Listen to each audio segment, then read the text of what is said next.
Yo creo que es matemáticamente imposible que un español adulto contemporáneo, entendiendo por tal, pues no sé, un periodo de 15 años, no haya visto nunca un episodio de cualquiera de las franquicias de la serie CSI, o de Mentes Criminales, o de Sin Rastro, o de tantas otras ficciones televisivas, llevadas incluso en algún caso a la gran pantalla. Digo ficción porque, por supuesto, en fin, está basada en una realidad, pero esta a su vez está sustentada en estudios universitarios que aportan todo aquello de lo que carece la intuición de los viejos abusos tipo Sherlock Holmes, y por tanto eso le da el baño de realidad que le falta a la ficción pura. A ellos vamos a dedicar los primeros minutos a este tipo de estudios universitarios de nuestro universo universitario de hoy, que completaremos con un claro hilo conductor, que es la mente humana. En la sección investiga que algo queda con una visita virtual al Instituto de Neurociencias de Alicante, uno de los punteros, de los centros punteros de la investigación en España. Vamos allá, abróchense los cinturones porque empezamos nuestro paseo semanal por un mundo que es todo un universo. Saludos de Vicente Climent.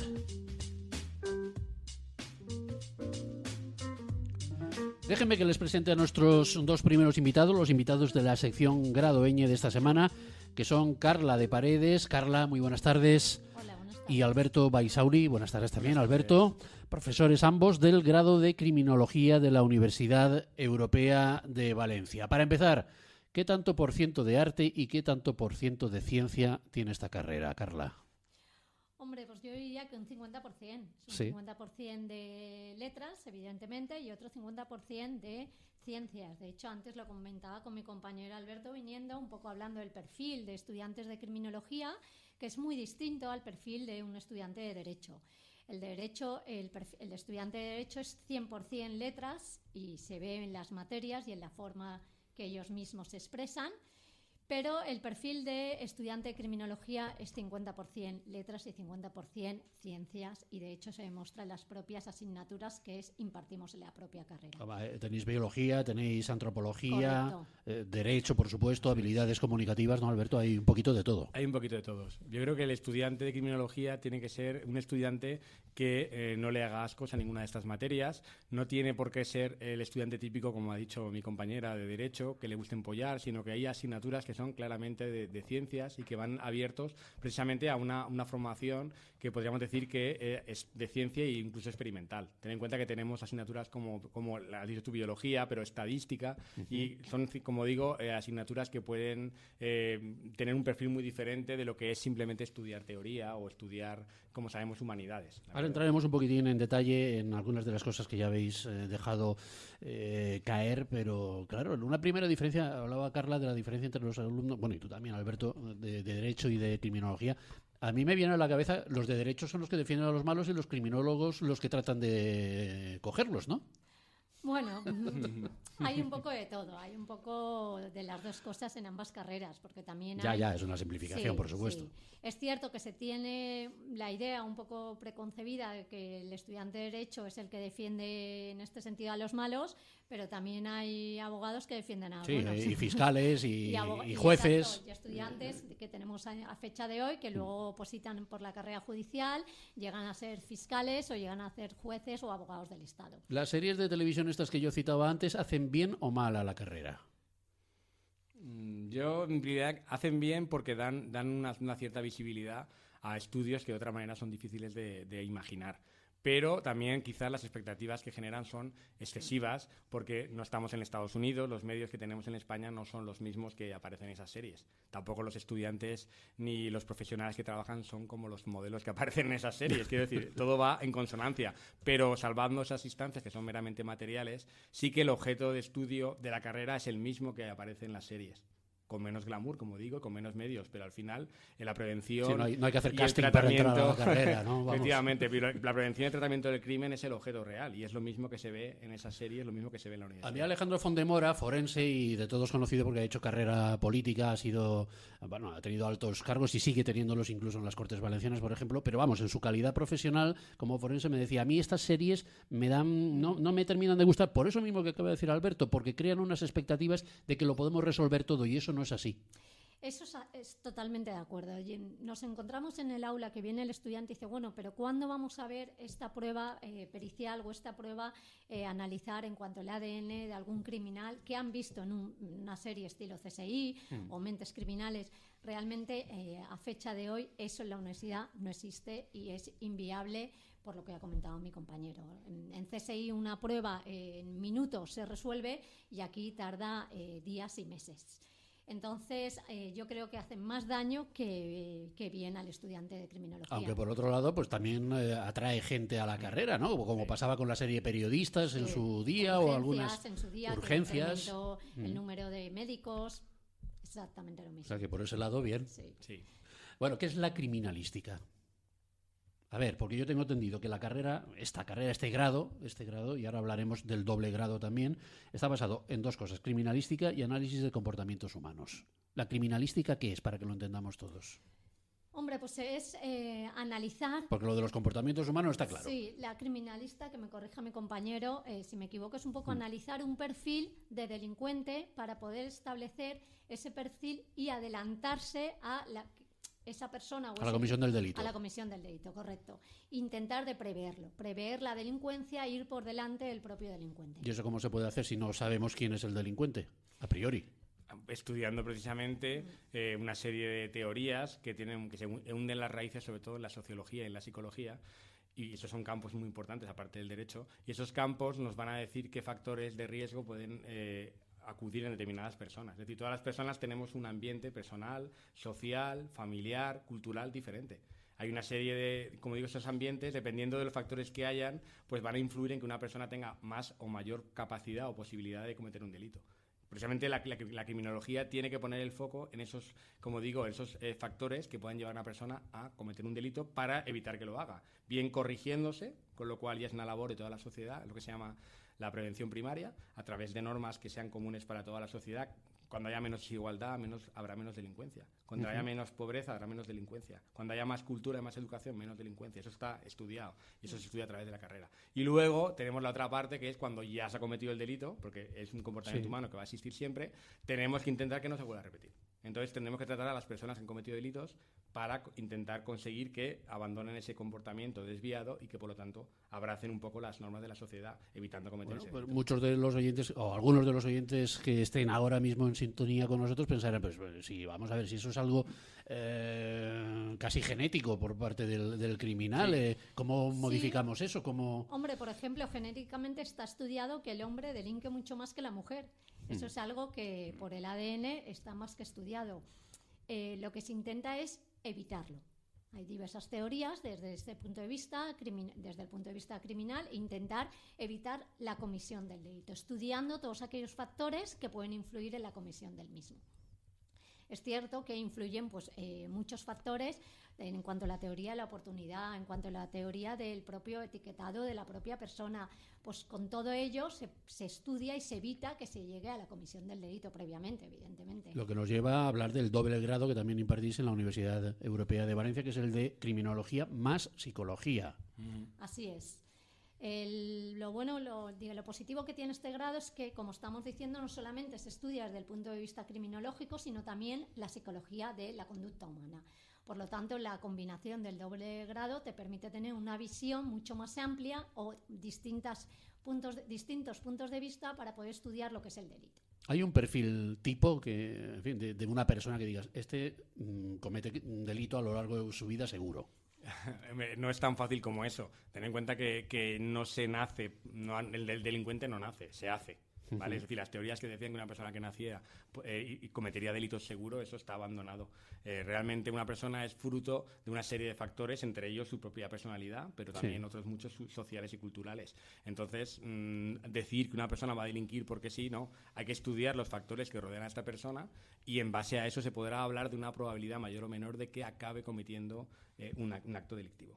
Este doble grado de criminología y psicología creo que es único, el que impartís vosotros en la Comunidad Valenciana. No sé si en el conjunto de España habrá muchos o no. Desde luego creo que la Comunidad Valenciana, creo que la Unidad Europea es la única que tiene el doble grado de derecho con psicología. ¿Es la tendencia? Quiero decir, ¿los estudios de criminología derivarán hacia esta vertiente o...?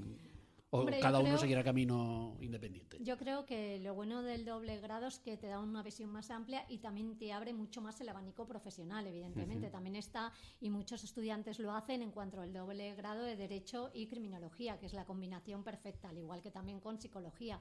Porque no solo puedes estudiar como criminólogo, también te permite poder optar a determinados puestos como psicólogo. Es evidente. ¿Qué perfil tienen vuestros alumnos? ¿Qué les motiva? ¿Por qué acuden a cualquiera de estas dos opciones de grado o doble grado? Yo lo que puedo hablar con los alumnos, porque a veces estos temas salen también en clase, ¿no? Me gusta indagar un poco. Y muchos me dicen que desde siempre les ha llamado la atención el tema del delito, el tema del crimen, porque no nos olvidemos que al final la delincuencia es un comportamiento humano como otro cualquiera. Sí. Hay gente que cualquier otro comportamiento, hay gente que le llama la atención, ¿no? La infracción de las normas, el por qué no cumplir las normas. Ya no hay que pensar en delitos morbosos, podemos pensar simplemente cuando hay unas normas sociales porque una persona decide voluntariamente no cumplirlas. Y eso es un comportamiento humano que existe desde que el hombre es hombre y que existirá toda nuestra vida, porque la criminología no aspira a hacer desaparecer el delito, eso es una utopía. Aspira a prevenirlo y controlarlo para que se mantengan unos límites aceptables, como cualquier otro comportamiento humano. Entonces, eso hay mucha gente que ya desde pequeño, a mí por ejemplo me pasaba, pues me llamaba la atención. Si me fijaba en las noticias que eran relativas a eso, y y si eso ya te va gustando y te llama la atención, pues es lógico que luego, cuando te haces más mayor, pues vas viendo en qué posibilidades puedes tú conocer el estudio del crimen, y en eso la sociedad ha aumentado mucho, porque cuando era más joven, por ejemplo, no existían esos estudios. Ya sabemos que no son unos estudios relativamente modernos.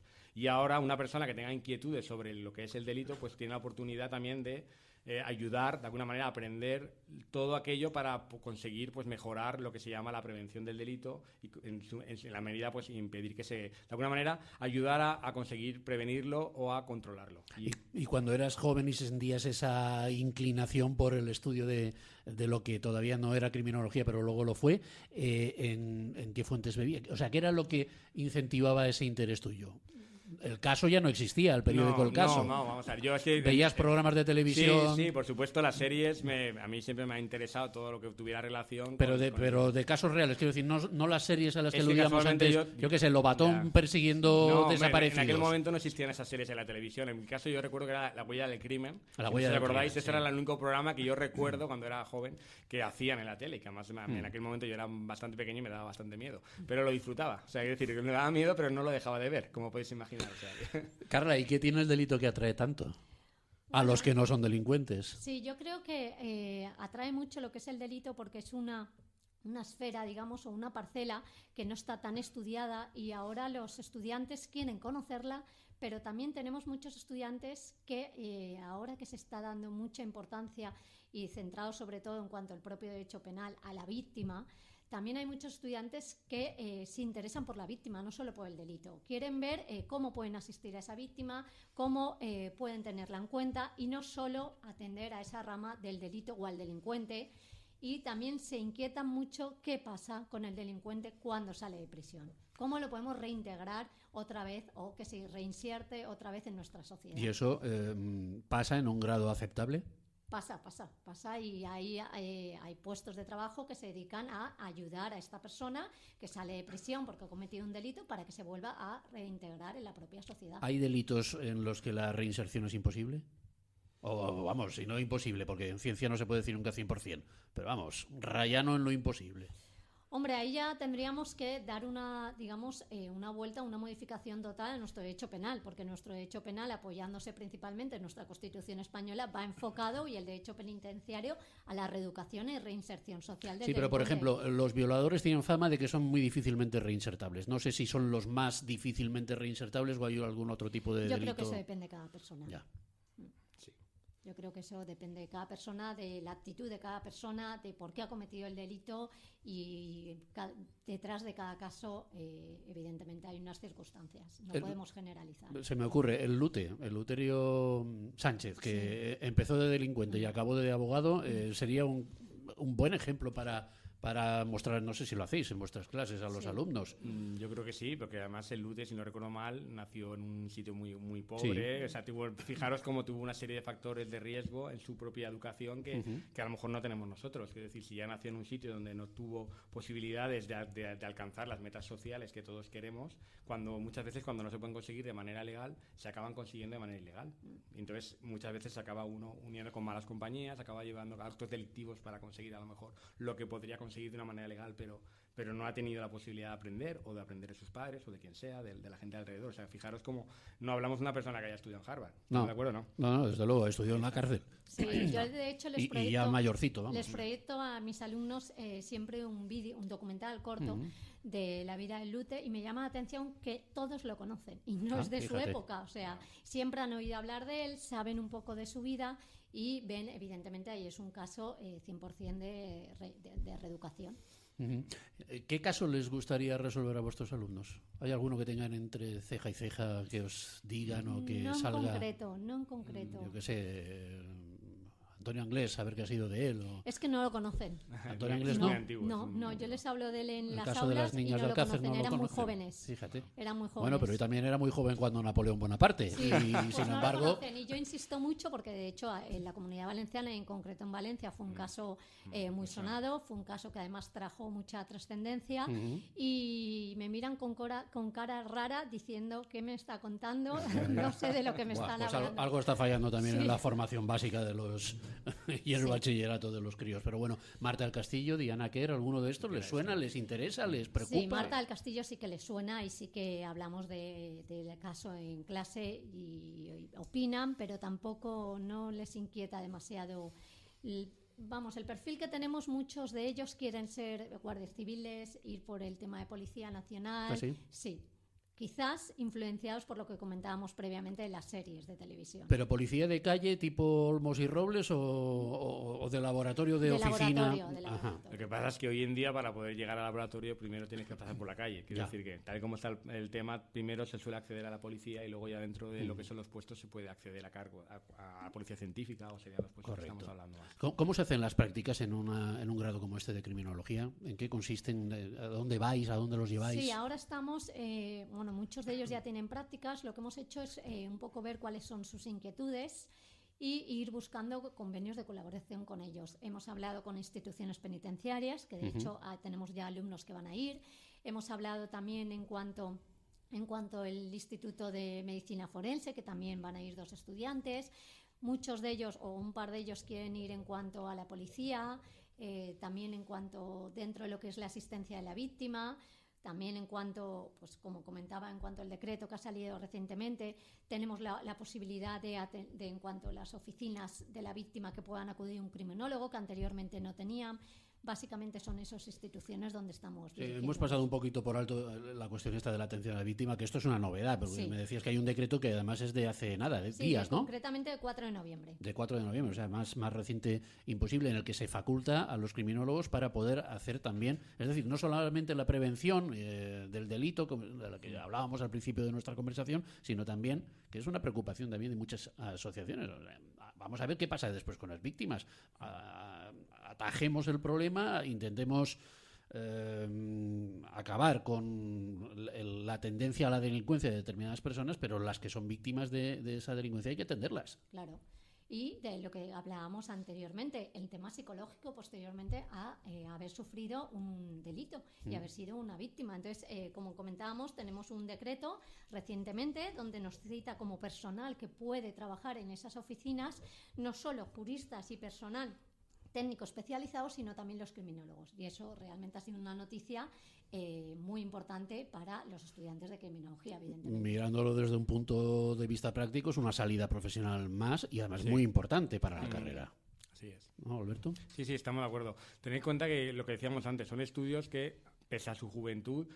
Yo entiendo que tienen un gran desarrollo, lo que pasa es que como todo va un poco lento, también ha pillado el tema de la crisis que hemos sufrido a nivel, por ejemplo, de la administración pública, pero que está claro que este decreto es la prueba de que la administración pública ya está reconociendo las competencias que tienen los estudiantes que estudian esta carrera y se les está abriendo ya pues las posibilidades de llevar a cabo labores profesionales en determinados puestos de la administración. ¿Se puede dar el caso, no sé si es una tontería por mi parte, de que algunos de los alumnos que están haciendo prácticas resuelvan algo?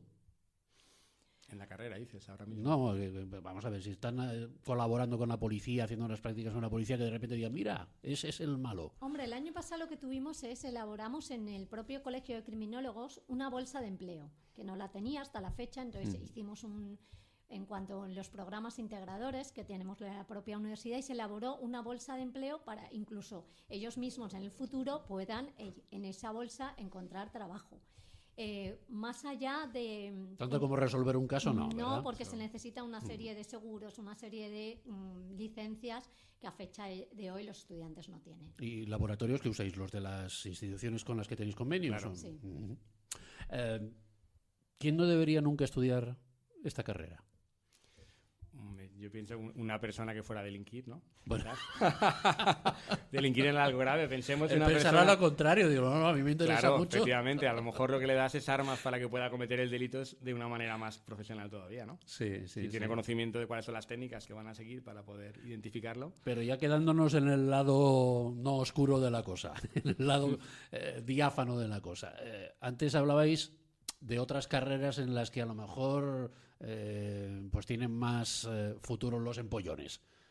¿Criminología tiene algún perfil que no veáis de un candidato o de un estudiante, que no veáis que case bien con el alma de esta profesión? Hombre, yo creo que lo que comentábamos al principio es un 50% de letras y de ciencias. Evidentemente hay biología, por lo tanto el que sea de letras puras no va a casar en esa carrera, o el que sea de, digamos, no se le dé bien lo que es la biología, la estadística o los números a nivel de ciencias, tampoco va a casar en ese caso. Es una mezcla de los dos. ¿Y en qué lugar queda el instinto? Con tanto estudio, tanta formación reglada, ¿en qué lugar queda el instinto del viejo detective con la pipa? No, yo creo que la vocación humeante? es otro aspecto importante, aparte de las competencias que bien ha dicho la compañera. La el tema de la vocación siempre, tiene que para tener todas las vocación. carreras, Quiero decir, claro. si a alguien no le interesa el crimen como comportamiento humano, no le interesa el delito, no le interesa la víctima, no le interesa estudiar en los razonamientos o de la motivación de un delincuente, la carrera no le tiene ningún sentido. O sea, yo lo que creo que es fundamental a fecha de hoy es que las personas que vengan a estudiar esa carrera sientan realmente pues un interés intenso sobre el problema del comportamiento humano, que es el delincuente, ¿no? La delincuencia. Pero además es necesaria, yo qué sé, la curiosidad, el instinto. Sí, el, por supuesto, Evidentemente. claro, evidentemente, sí. O sea, si eres una persona absolutamente gris, no te metas a esto. No. Por Yo decirlo creo de que una no. manera clara. No, es correcto. Así Vale. es. Una última cuestión. Ya no sé la respuesta, pero bueno, decídmela vosotros. ¿Los delincuentes son enfermos? Esa es la pregunta del millón. Por eso lo he dejado para el final. Pues hay muchos estudios al respecto. Hay algunas teorías que nos dicen que sí que son enfermos y hay otras teorías que nos dicen que no. Y evidentemente nosotros, con la Constitución en la mano, tenemos que pensar que son personas que no están enfermas y que se les permite una reeducación y reinserción social, que es lo que nos dice nuestra Constitución. Alberto. Sí, yo estoy de acuerdo con ella.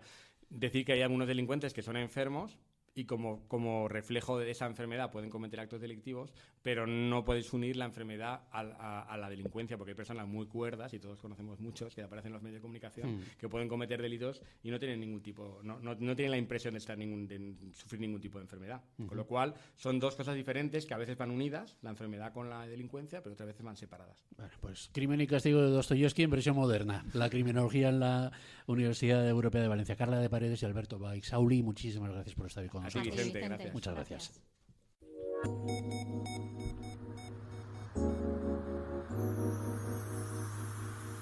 Hablábamos hace un minuto de criminología, de mente humana. Vamos a seguir con este último hilo conductor, la mente, el cerebro, el sistema nervioso. Nos vamos a ir enseguida al Instituto de Neurociencias de Alicante, un centro mixto de la Universidad Miguel Hernández, y del Centro Superior de Investigaciones Científicas, que además estuvo en tiempos asociado al Instituto Cajal y que además ostenta el distintivo de excelencia Severo Ochoa desde 2014.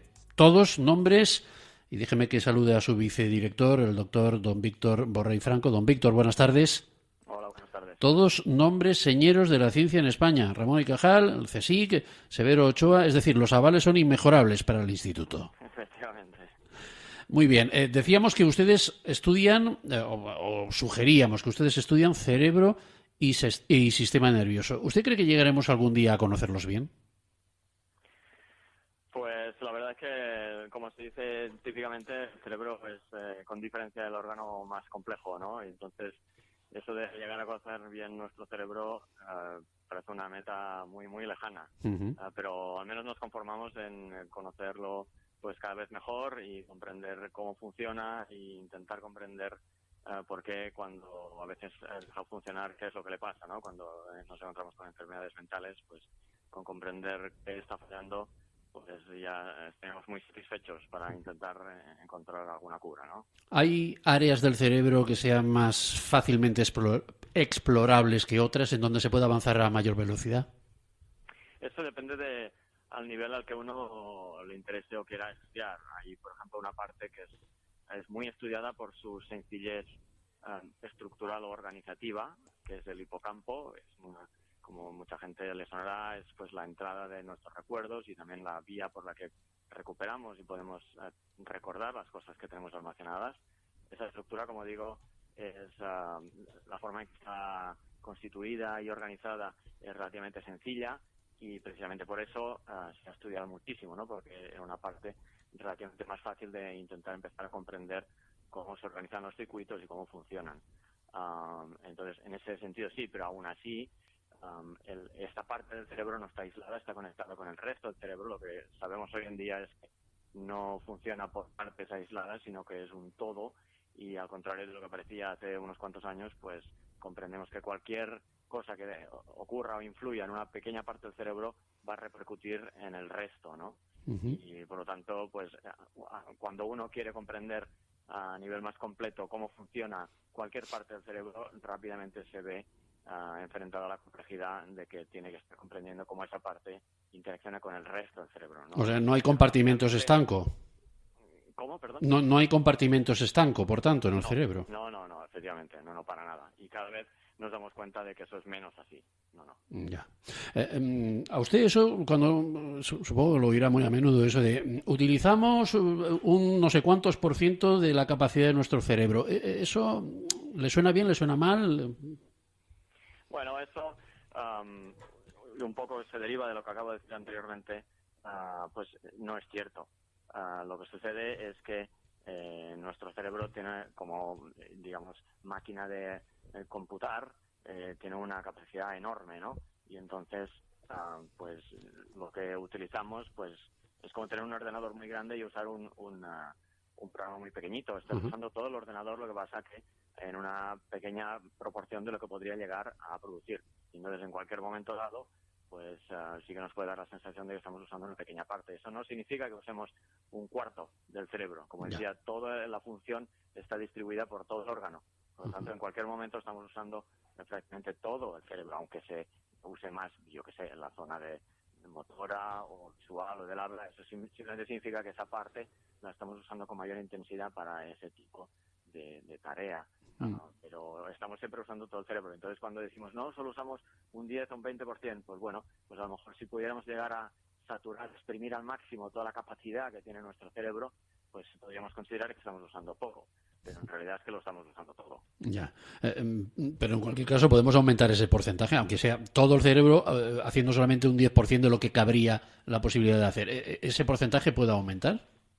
Claro, bueno, o sea, eso a lo mejor se puede entender mejor si pensamos en los recuerdos, ¿no? Cuando uno es pequeño, pues va aprendiendo cosas y se acuerda de unas pocas cosas. Pasan los años y cuando uno tiene 40, 50, 60, 70 años, pues ha acumulado de su vida un montón de recuerdos. Hay cosas que no las tiene muy presentes, pero si se dedica unos minutos a intentar acordarse, pues se acordará incluso del juguete que tenía de cuando era pequeño o cuando se cayó y se dio un golpe, ¿no? O sea que toda esta acumulación de recuerdos, cuando uno es pequeñito no la tiene, pero tiene el espacio, el cerebro no le ha crecido, no tiene más neuronas. Realmente tenía capacidad para aumentar un montón de recuerdos y solo es cuestión de ir usándolo, ¿no? Pues a la hora de yo pensar, ¿puedo tener un pensamiento más complejo o más profundo de algo? Pues es únicamente eso, ¿no? Realmente estar dedicando en un momento dado muchos recursos del cerebro a eso, pero no significa que solo estemos usando una pequeña parte, ¿no? Yo tenía de pequeño un maestro que me decía, la memoria es como un camino polvoriento, poco transitado cuando eres pequeño, muy transitado cuando eres mayor, y eso explicaría por qué unos recuerdos están más vivos que otros. ¿Eso es correcto? Bueno, más o menos el símil podría ser así, efectivamente. Sabemos, y no hace falta estudiar mucho, solamente por las vivencias de uno mismo, sabemos que algunos recuerdos quedan más fuertemente marcados en nuestro cerebro que otros, y eso en general viene asociado a experiencias emocionales, ¿no? Muchas veces que asociamos a olores, pero otras a realmente emociones fuertes. Por ejemplo, mucha gente dice que recuerda lo que desayunó el día en que mataron a Kennedy, o lo que estaba haciendo el día que cayeron las Torres Gemelas, ¿no? O sea, cosas que realmente nos impactan mucho, hacen que los recuerdos alrededor de ese acontecimiento nos queden más fuertemente impregnados. O sea, que siga un poco, el polvo se va poniendo más o menos encima de los recuerdos en función un poco de cómo hemos ido adquiriendo esos recuerdos. Don Víctor, ¿qué es lo que más le puede sorprender del cerebro a un investigador que lleva años estudiándolo? Yo creo que lo que más le sorprendería sería que algo fuera sencillo de comprender. Buena respuesta. ¿El cerebro es el motor de la vida más que el corazón? Yo creo que en este caso estamos hablando de dos motores imprescindibles.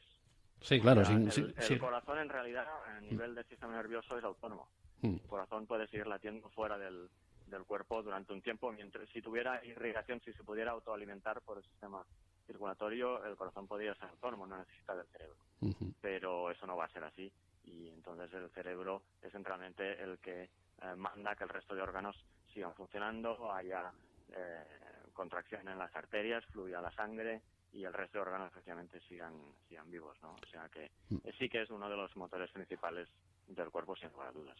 ¿Cuántas líneas de investigación están manejando ahora en el Instituto de Neurociencias de Alicante? Pues en el instituto tenemos 3 grandes departamentos que se agrupan los laboratorios de estos departamentos en función de sus temáticas, y entonces ahí dentro, combinados de esos 3 departamentos, tenemos una treintena o 33 laboratorios independientes. Caray. Que cada uno más o menos tiene una línea prioritaria de acción o de investigación, ¿no? Incluso dentro de un laboratorio pues habrá distintos proyectos específicos que en su conjunto pues aborden un poco la línea de ese laboratorio, ¿no? O sea que podemos a lo mejor estar hablando de esto, entre 30 y 35 líneas de investigación independientes. Eso es mucho, ¿no?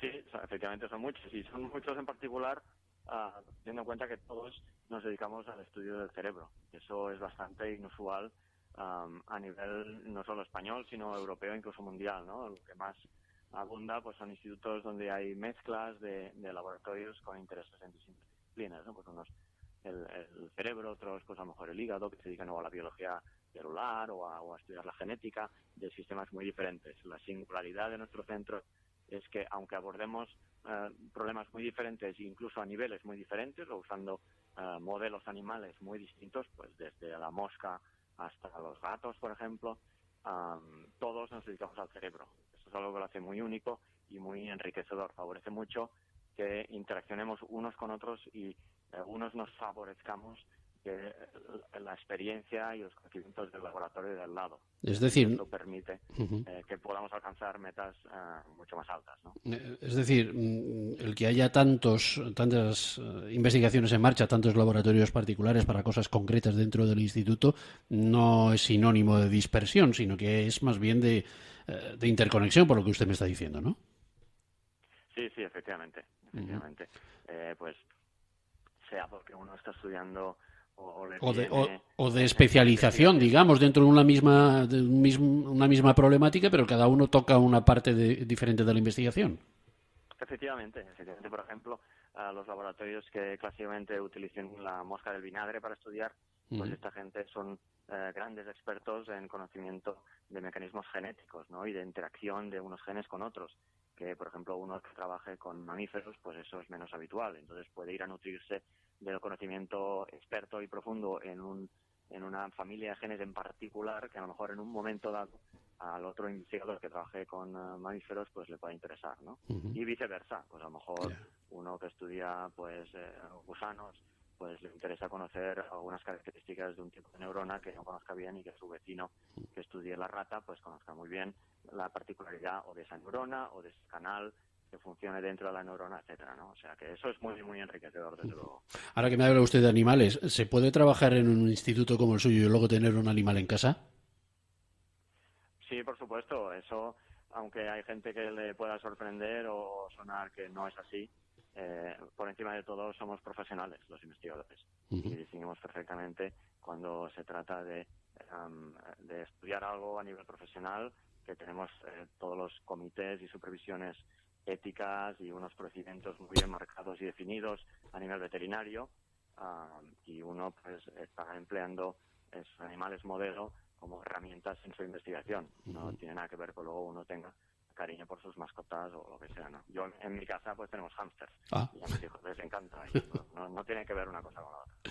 Muy bien, para que se den cuenta nuestros oyentes de la importancia del Instituto de Neurociencias, yo daría 2 detalles más, aparte de lo que nos está contando y lo que aún nos puede contar don Víctor Borrell, y es que en 2013 uno de sus investigadores, que se llama Juan Lerma, igual que el político, pero en este caso es un investigador, recibió la distinción 9 de octubre de la Generalitat Valenciana. El otro dato, que el fundador del instituto es don Carlos Belmonte, que es toda una institución en este campo de la ciencia. Efectivamente. Don Víctor, ustedes están estudiando mucho el Alzheimer, ¿verdad? Pues hay un laboratorio que está dedicado, no diría exclusivamente, pero casi al estudio del Alzheimer. En particular está buscando biomarcadores, que significa intentar descubrir qué moléculas pueden servir para diagnosticar la aparición de un Alzheimer. Y aparte de eso, pues la verdad es que no. Nuestro instituto principalmente se dedica a la investigación básica, que significa que nosotros queremos generar conocimiento, queremos saber cómo funciona en el órgano sano, y esto es fundamental para que otros puedan utilizar este conocimiento que nosotros generamos y preguntarse si alguna de las cosas que nosotros hemos descubierto puede estar alterada o afectada. Pues me alegro de que me enmiende usted la plana. Yo le decía esto porque había leído que ustedes efectivamente estaban estudiando un nuevo marcador diagnóstico para el Alzheimer antes de que se manifieste la enfermedad. Efectivamente, eso ha sido uno de los hallazgos más recientes que han salido del instituto. Claro, y probablemente de los que más... Que le estaba comentando. Claro, probablemente de los que más repercusión han tenido, porque quizá en esta sociedad en la que nos movemos, y por eso digo que me alegro mucho de la matización que hace usted, la ciencia básica no es suficientemente valorada. Aquí queremos resultados inmediatos para problemas concretos. Efectivamente. Y desde la sociedad, pues uno podría llegar a entenderlo, porque es lo que la sociedad necesita. Tiene enfermos, tiene parientes enfermos y quieren que se solucione su problema, ¿no? Lo que nosotros habitualmente nos quejamos no es tanto de eso, sino que los políticos, las autoridades, que deberían tener mayor altura de miras y ver el horizonte en toda su dimensión, no comprendan la importancia, ¿no?, de este conocimiento básico para poder adelantar. Y por desgracia, efectivamente, cada vez más las agencias que financian la investigación pues son más cortoplacistas y parece que tienen más interés en justificarse al electorado por decir, pues mira, en mi legislación hemos podido financiar esto, que han descubierto una cura, una nueva vacuna, que no realmente en favorecer el conocimiento. Yo siempre pienso que una de las labores fundamentales de la investigación es precisamente darle al ser humano mayores conocimientos. Si no estuviéramos investigando o intentando aprender algo solo por saberlo, pues a lo mejor todavía estaríamos en las cavernas sin usar una rueda, ¿no? Supongo que el que se descubrió e inventó la rueda no pensaba que podían hacerse coches. Yo no sé si cabe la autocrítica en este caso, don Víctor. No en el caso de usted, evidentemente, que divulga muy bien, pero los científicos no son muy... no son muy proclives a dar a conocer esas investigaciones básicas y explicarlas bien para que todo el mundo entienda que hay que invertir y hay que gastar dinero en eso. No, efectivamente, esa es un poco una asignatura pendiente que tenemos. Y en eso sí que cada vez hacemos un esfuerzo mayor para no solo explicarnos mejor, sino abrir las puertas de nuestros centros, que la gente venga, nos conozca y sepa qué pasa adentro. Y, por ejemplo, nosotros tenemos un programa de puertas abiertas de cada año, alrededor de marzo, que se celebra la Semana Mundial del Cerebro. Pues abrimos las puertas de nuestro centro y ya hemos ido aumentando el número de visitantes. Me parece que el año pasado fueron alrededor de unos 2.000, que vienen de colegios, particulares, etcétera. Y eso es muy importante, y a nivel pues de divulgación, ¿no? Es realmente fundamental que se haga. Pero también me gustaría decir que mi experiencia personal de gente conocida o gente que me encuentro por la calle que sepa que trabajamos en el instituto, la gente lo entiende mejor de lo que a uno le parecía, ¿no? A lo mejor no entenderá el detalle, pero sí que comprende la importancia de la investigación. Y pues será una fe que tienen en los descubrimientos que se hacen, pero la gente, pues a mí personalmente me lo dice, ¿no? Seguir trabajando, aunque os hagan recortes, no paréis, porque es muy importante lo que hacéis, ¿no? Y eso la verdad que me llena muy de orgullo que la gente de la calle reconozca, aún a lo mejor desde la ignorancia, pero reconozca de la importancia de lo que... Pues me alegra mucho que nos lo diga usted y que eso sea así. Y si me permite la broma, don Víctor, para acabar, le diré que cerebro haber hablado con usted. Muchas gracias igualmente. Gracias, muy buenas tardes. Hasta luego.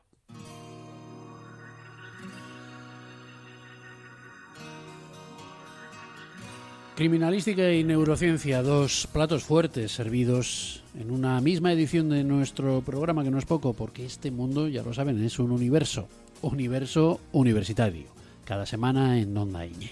Saludos de Vicente Climent.